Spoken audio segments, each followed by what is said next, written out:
Good morning. I'm going to show you how to get dressed in this little entry uh, video to kind of help you get started getting into OSGrid. Now this is about getting dressed.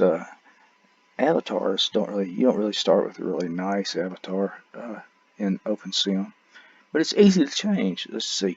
See, we got a choice here. I keep them on my sim to kind of help you get dressed and change, get a look that you like. Um, let's choose this guy here on the left, and I'll click him, and it should give me, yeah, it gave me a folder named Denari North America, which is that avatar. Okay, and I accept it right there.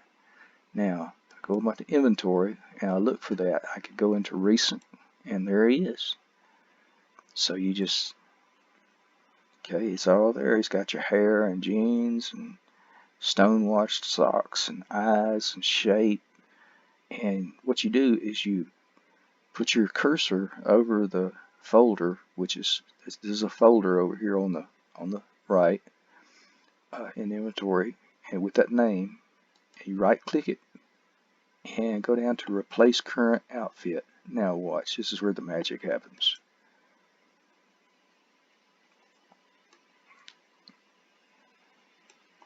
And sometimes it may take a little bit. There we go, and see, it's changing now. And you're changing clothes. You don't. There we go. Now, well, he's not the prettiest critter in the world, but he's got different clothes now. Okay, now what you want to do is you want to go up here and go to Avatar Preferences. Usually you start out pretty usable settings, but you don't really see it like you want it. You know, you want a stunning view. You want something more realistic than, you know, your basic view. So you go down here to graphics in preferences, and I like to keep mine about high. It depends on what your computer can handle, and set your draw distance up.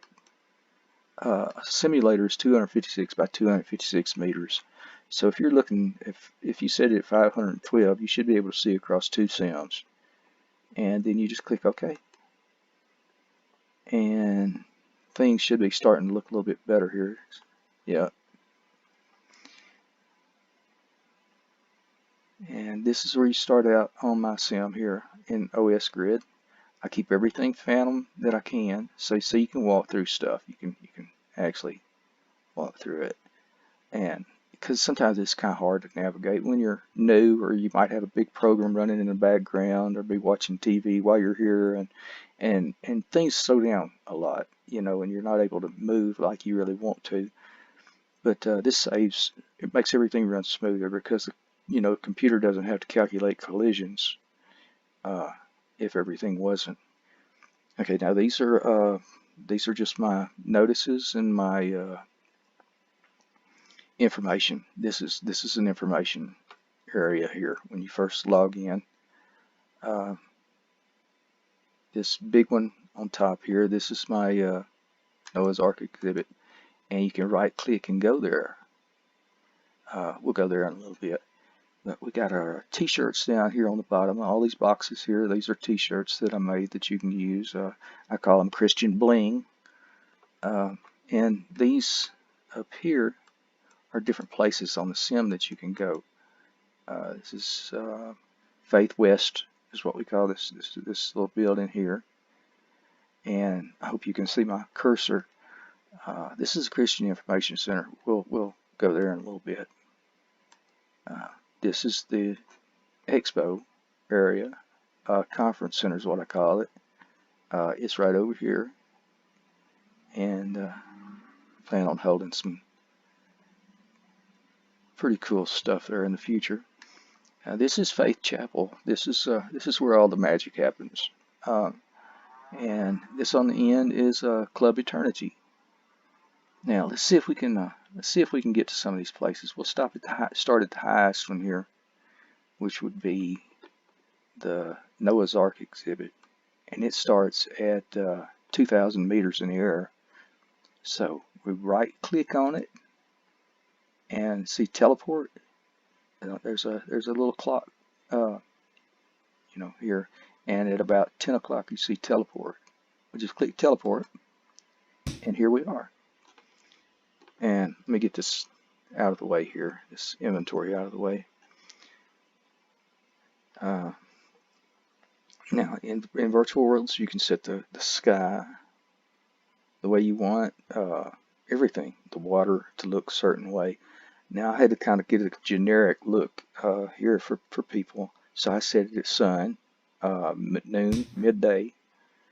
You can get it to follow normal time, so you'll have morning, noon, evening, night.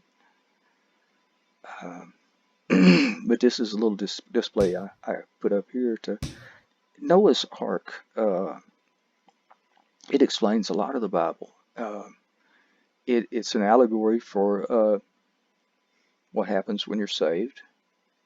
God takes you into His safety before He does anything. Like before the flood, Noah took you into the ark, or God put you in the ark. God sealed the door behind Noah. Noah didn't close the door. Noah didn't get the animals. God brought the animals, put them in the ark. He gathered Noah and his family, put them in the ark, and then He sealed the door up. And that's the same thing. When God saves us, He puts His seal on us. We're in there. We're good. It's all God's work. We didn't have anything to do with it. Okay, but anyway, I got a bunch of information about Noah's Ark here. And a lot of people don't believe in Noah's Ark. A lot of Christians don't even believe in Noah's Ark, which is silly because there's evidence of Noah's Ark. They found Noah's Ark. And there's evidence of the flood everywhere. But I left it empty of animals because I wanted to show it as it was just being built.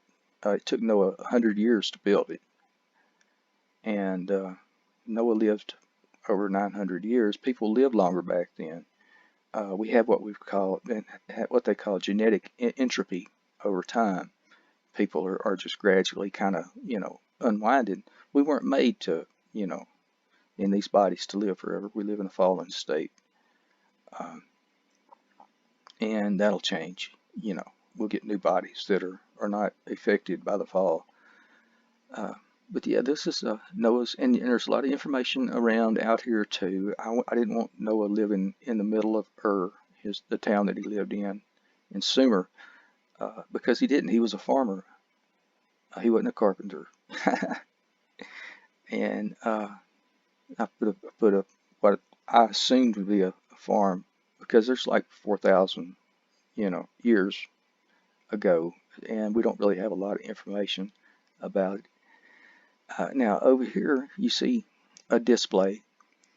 In virtual worlds, it's media rich. You can put media on anything, and the same with this. See, this shows what was life like in Noah's time. You just click it and it auto zooms you to it, and you get a video, or well, in this case you get a web page. But anyway, yeah, and to get away from that, you just left click on something else and you can zoom out again. You do a lot with your mouse and your keyboard, especially the arrow keys. A lot of people, they like to use shortcut keys. I don't really kind of have that much memory, but I forget. Okay, let's go to somewhere else. The next nearest place would be Club Eternity. That's a Christian club. And it's here, it's at 1,000 meters. So we'll go there.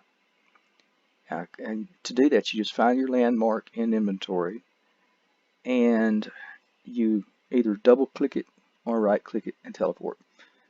Now I'm requesting teleport. Usually it's almost instantaneous, so there's probably something going on here. Sometimes it takes a while. Sometimes it just goes poof, you're there before you know what's going on. I'm hoping that I don't crash.